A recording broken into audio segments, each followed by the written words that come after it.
C'était au cours de l'atelier ouvert ce mardi 29 avril 2025 à l'hôtel Cham par le Programme national de santé mentale que le directeur de cabinet du gouverneur de province Christian Kutunga Bouteba a officiellement lancé au nom de l'autorité provinciale le projet dénommé Amélioration des conditions de vie des populations dans les contextes sécuritaires critiques en RDC, santé mentale et soutien psychosocial pour la paix en République démocratique du Congo. Ces projets de 5 ans, dont les bénéficiaires sont plus de 150 000 membres de la communauté et activistes et sociaux, va être mis en œuvre par un consortium d'organisations avec comme lead OIM, l'Organisation internationale pour les migrations, dans 48 villages des 3 zones de santé, dont Kalemi, Nyemba et Nyonzou. Le directeur de cabinet Aimé Fundi s'est félicité des efforts consentis par le gouvernement provincial sous le leadership du gouverneur Christian Kutunga Bouteba dans le cadre de la promotion de la couverture santé universelle, l'une des priorités du président de la République, Félix Antoine Tshisekedi Tshilombo. Ce projet qui sera mis en œuvre durant une période de 5 ans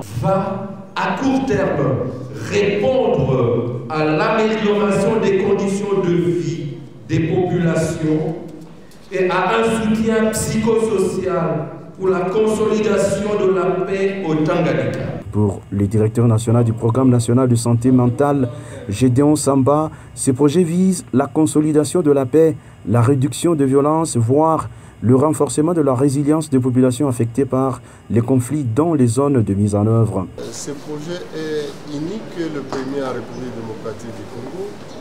Et la province de Tanganyika est très heureuse à l'accueillir en premier et servira de modèle pour les autres. Nous sommes un pays très concerné par des situations de conflit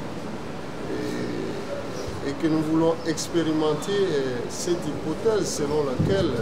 pour avoir une paix durable, il faut investir dans la santé mentale et le soutien psychosocial. Il faudra signaler que ces assises de 2 jours ont réuni les autorités politico-administratives, dont le ministre provincial de la Santé, le représentant de la division provinciale de la Santé, les administrateurs des territoires, les chefs coutumiers, la société civile, ainsi que le partenaire technique et financier du ministère de la Santé. Nous souhaitons qu'à l'issue de ce projet,